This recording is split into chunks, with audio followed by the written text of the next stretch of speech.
Pita Sutta. O sinless Mother Devaki, after the expiry of 12,000 celestial years, in which you constantly contemplated me within the core of your heart with great faith, devotion and austerity, I was very much satisfied with you, since I am the best of all bestowers of benediction. I appeared in the same form as Krishna to ask you to take from me the benediction you desired. You then expressed your desire to have a son exactly like me. Commentary by Srila Prabhupada. Because of your austerities and meditations on me, I became very pleased to appear in that form, four-handed. The austerity performed was constant meditation on the Lord with devotion and faith. The use of the three words Shradadaya, Nityam and Bhaktya indicates that the devotion of Prishni and Sutapa was not merely a form of yoga practice. Rather, their devotion shows total absorption in the Lord, which by itself leads to perfection and prema. However, the bhakti, the devotion of Prishni and Sutapa, was mixed with jnana and Vaishvarya because as they practice yoga and severe austerities, some also reason that since the Nitya Siddha Parikadas, eternal associate of the Lord Vasudeva and Devaki, had Nitya Siddha Aishvara Jnana mixed bhakti, their angsas, Prishni and Sutapa, also had mixed bhakti. Their austerities and yoga practices were therefore incidental. Bhavita, fixed in determination. This word is used instead of chintata. The meditation of Prishni and Sutapa was filled with bhava, transcendental love. In other words, they had genuine, pure devotion for the Lord.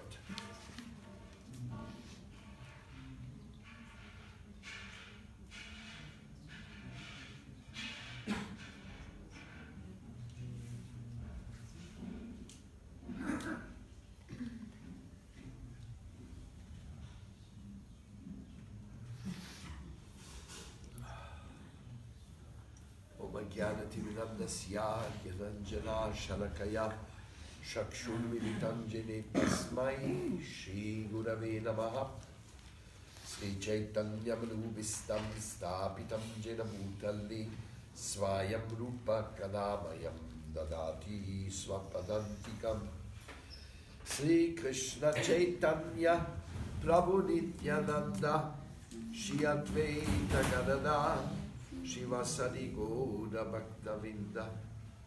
Hare Krishna, Krishna Krishna, Hare Hare, Hare Rama, Rama Rama, Hare Hare.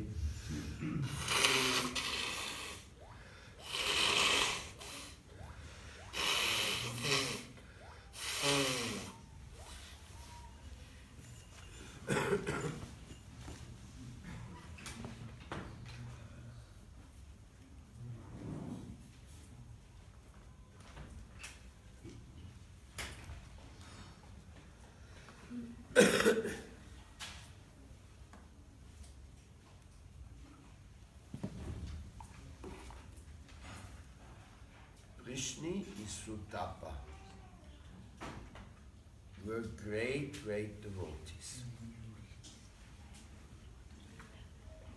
They worshipped the Lord with great devotion and great austerities. And they had this desire that Krishna may become their son.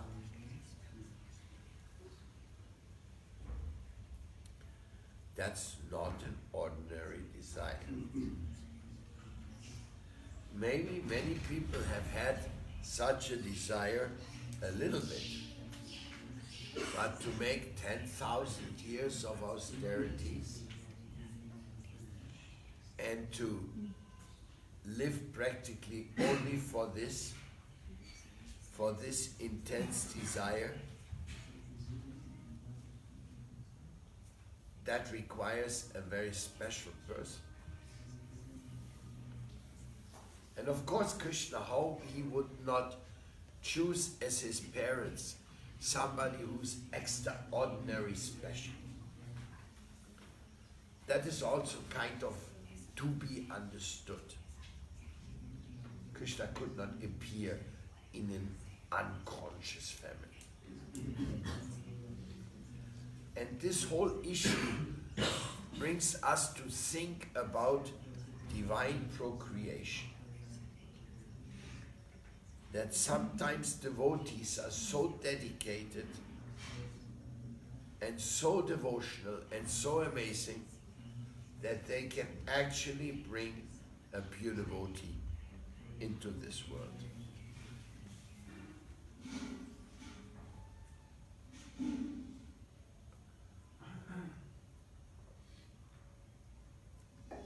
Like when I see the family of Bodai Maharaj, I'm so surprised because everybody's devotee in that family. And his grandfather was a disciple of Bhaktisiddhanta Saraswati Thakur, Madan Mohan. So I think that the case fits in as an example of what we are talking about. That by the proper invitation, a great devotee appears in this world. And we are fortunate enough to have contact and friendship with him, knowing him. So the divine plan to bring a child into this world for Krishna and to train up that child in devotional service, that is absolutely amazing. It goes into the absolutely amazing category.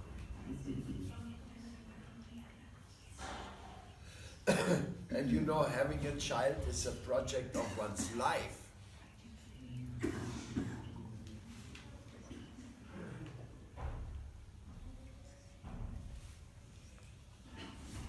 A lifelong project.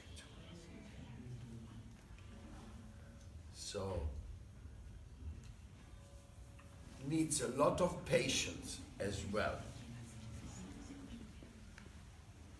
To train somebody as a pure devotee and giving that example of selfless dedication is really a great undertaking. In other words, real grihastas with real great spiritual power and desires, they're something else. They are the hope of the world, so to say. They're the hope for the future. If in Garbhadana Samskara is born a pure devotee of Krishna, what power is that? What will that bring to the world? And this means taking the scriptures textually. That is what the scriptures pronounce. I mean, Krishna and Sutapa, they wanted Krishna as their son. Therefore, they did all these 10,000 years austerities. They didn't want Brahma, they didn't want Shiva, they didn't want Indra, they didn't want a pure devotee. No, they wanted Krishna, the Supreme Lord, to become their son. And the most amazing thing is, they had that desire and it was rewarded. They got what they were looking for. So that this also shows how powerful faith can be. If you have faith that God can become your son and you're ready to give anything and everything that will happen, it may happen.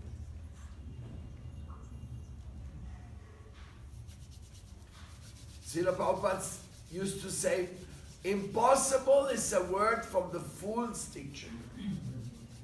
So don't say impossible. Why not? I mean, your parents most likely are not pure devotees. Your parents are most likely not even practicing devotees. And still Krishna blessed them with having a devotee son and a devotee daughter. That means the life of your parents has become totally auspicious. It's one of the things Srila Prabhupada used to say, that when you become a pure devotee, you save many generations in the past and in the future. So in one sense, maybe our family was complaining, oh, why you become a devotee, why you go to this temple? But you say, let me do, I'm doing work for you. I'm becoming a devotee, I'm doing this austerity, all this is for you, because I want you to be saved from ignorance, saved from illusion. That's why I'm doing this. For you, my father, my mother, my auntie, my grandpa, for all of you. I'm trying to become a real devotee of Krishna. So that the Supreme Lord becomes his devotee's son. Or the Supreme Lord, I was listening to Prabhupada today, and he was talking about Arjuna. And then he was saying, the Lord is the Lord of Lords. And he agrees to become Arjuna's charioteer. You know, a driver. Of course, a driver of a chariot is more high profile than just a taxi driver. But you know, you have always, you get the Ola and the Uber. They all have nice driver. So Krishna became a driver for Arjuna. What is this? He's the Lord of the universe, he's the creator of everything, and he become a driver? Are you talking serious to me? What kind of a funny thing is that? Then the answer is that out of love the Lord can do anything and everything, even becoming a driver of Arjuna's chariot. You see, all this type of relationship with the Supreme Lord, it is absolutely amazing. I was talking with Srila Bhaktivinoda Maharaj yesterday, and we were talking about the many conversations which are going on also in the Vaishnava world. And he gave me this example, how we should not intellectualize divine subjects.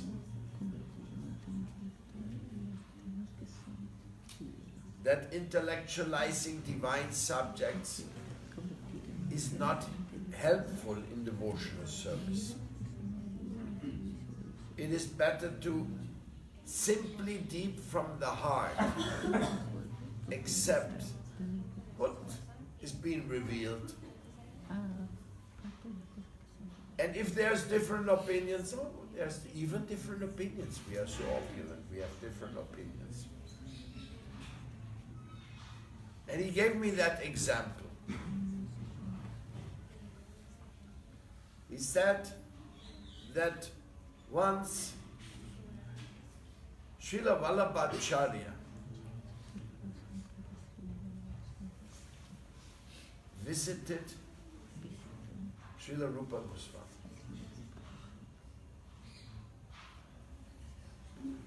And they were exchanging, they were very friendly, great devotees meeting. So then Srila Balabhacharya asked Rupa Goswami, what are you doing right now?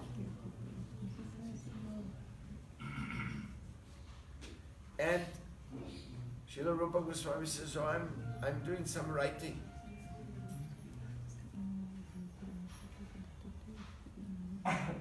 So Balabhacharya said, can I see it?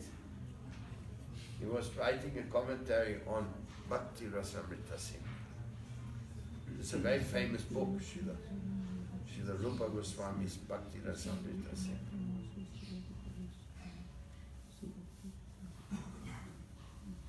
So Srila Rupa Goswami showed him some manuscripts. And he was starting to read. All of a sudden he came upon a topic. You remember the topic? Gurudeva, se ricorda il topico?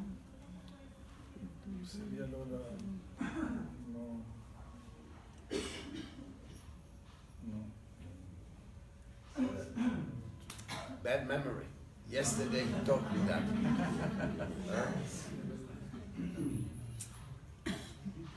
Swakiya and Parakiya.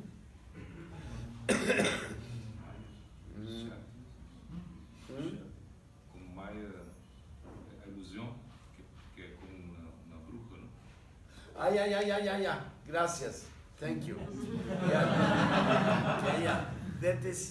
That he wrote in one shloka that Bhukti Mukti Pischari. And that Bhukti and Mukti, they are both witches which keep us in the world of Maya. Then Vallabhacharya said, listen Rupa, I don't think you can describe Mukti as a witch. Last but not least, that's what the yogis are aspiring for in that. So, I think this is not the best way to say it. And then Srila Rupa Goswami, he said, oh yeah, you think like that, then we should take this Mukti out there. Srila Jiva Goswami was sitting there listening to their conversations. And then Srila Rupa Goswami changed on the advice of Srila Jiva Goswami, of Balabhacharya. So then Balabhacharya left the room and Jiva Goswami went after him and he says, dear Balabhacharya, I have to say something. I'm a disciple of Srila Rupa Goswami. Yes, what you have to say? You made him change this and he humbly accepted because you're a great devotee and he did not want to argue with you. But actually, Bhukti, Mukti, Shishti, Pichaka, Mukti is a witch. And then he gave so many quotations.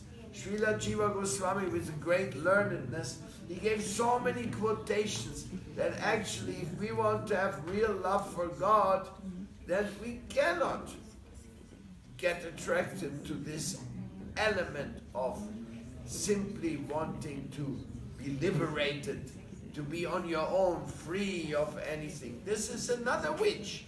It is also taking us away. And with the quotations of Jiva Goswami, Balabhacharya said, sorry, you are right. So he went back to Rupa and said, Srila Rupa, I apologize. Jiva just told me, showed me, yes, you're right. So please put this mukti back in this shloka. It should not be removed. Then Balabhacharya left and he went back. Then Srila Rupa Goswami called Jiva Goswami. you are not qualified to live in Vrindavan. You have argued with a great devotee. You made a point of argument and you defeated him. And Jiva said, Gurudeva, I tried to clarify. No. This mentality of wanting to know it better than the other is not accepted in Vrindavan. You are not qualified to live in Vrindavan, so better you get out.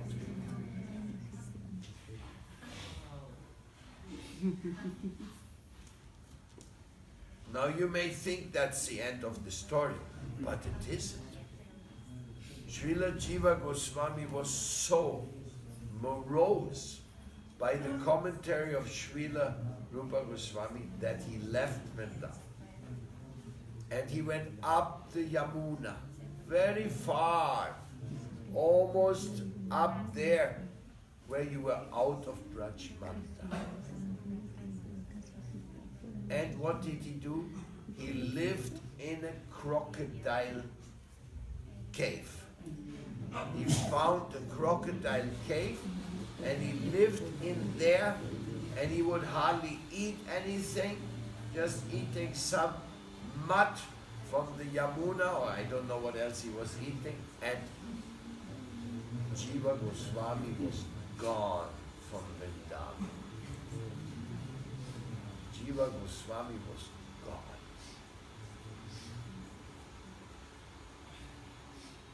Just because of this tendency of arguing about I know it, you don't know it, this is better, that is worse.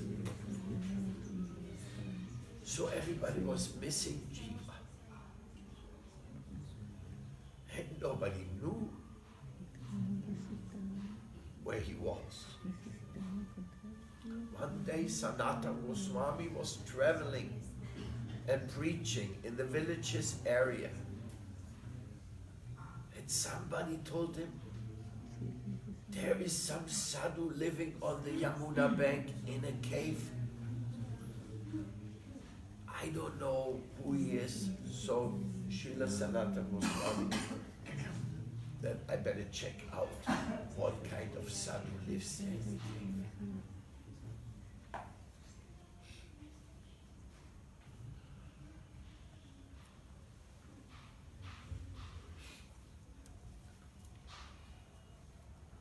When he met Jiva, he was so thin, he hardly had anything left on his body for the diet he was taking.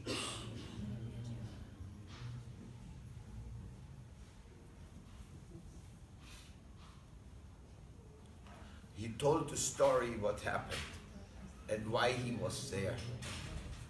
So Sanatana Goswami told him,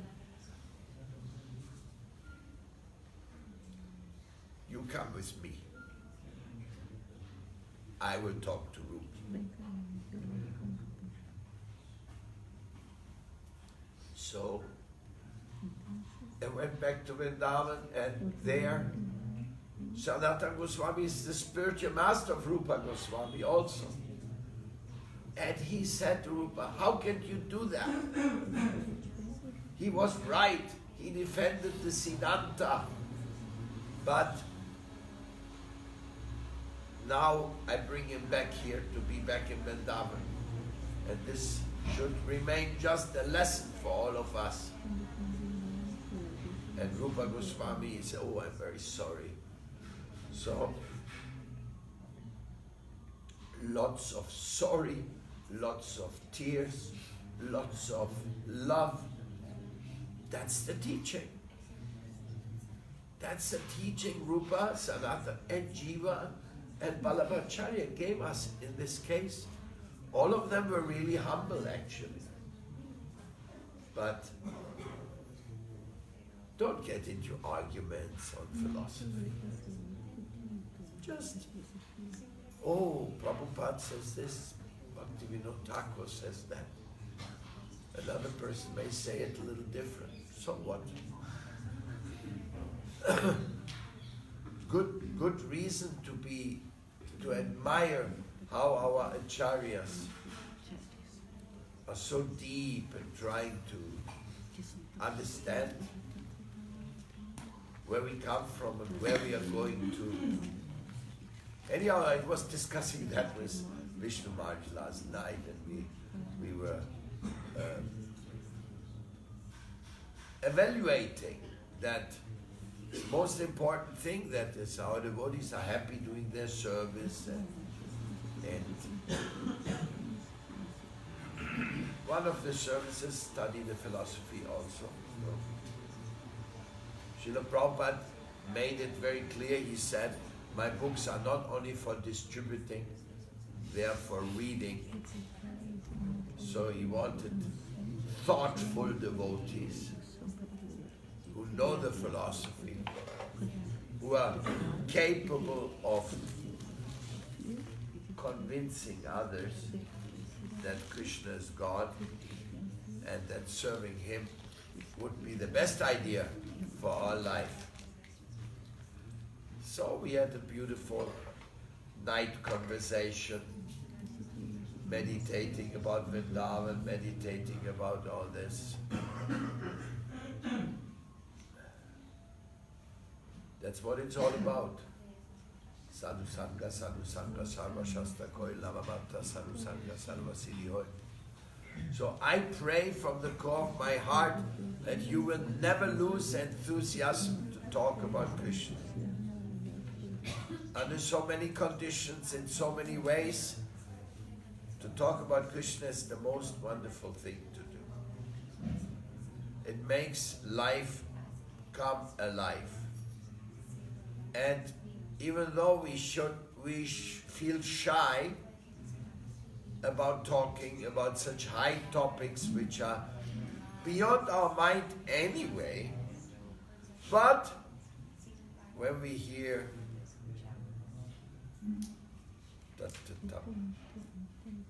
Desham Satatam Yuktanam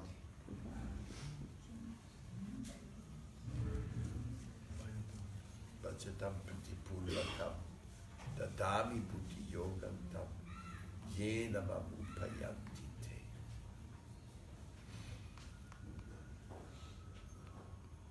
Translation.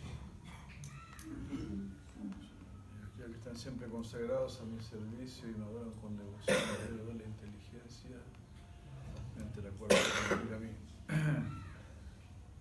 This is one of the Chatushlokis. Tesham Satatam Yuktanam Bhajatam Pritipurvakam Dadami Buddhi Yogantam Yena Mamupayanti.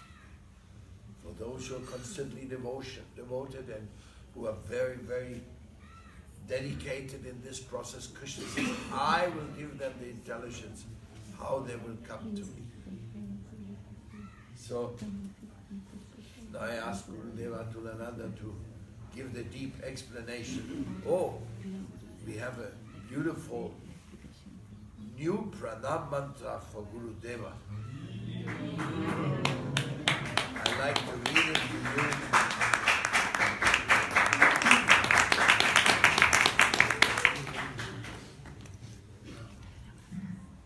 It was just compiled by scholars and devotees of Vrindavan.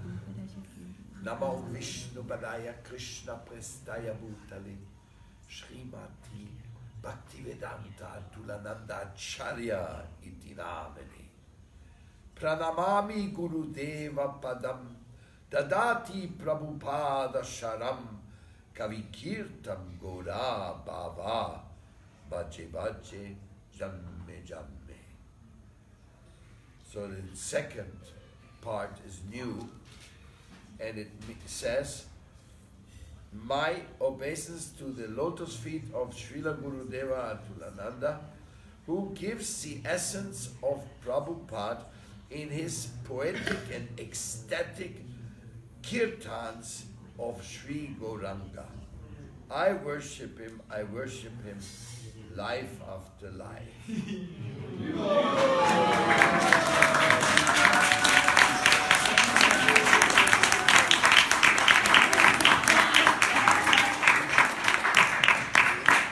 Of course, says the first part, I offer my respectful obeisance to Srila Bhaktivedanta Tulananda Acharya, who is very dear to the Supreme Lord Sri Krishna because he has taken shelter at his lotus feet.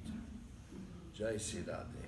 Yes. So this is officially released with seal of approval of the great sannyasis and scholars. So we have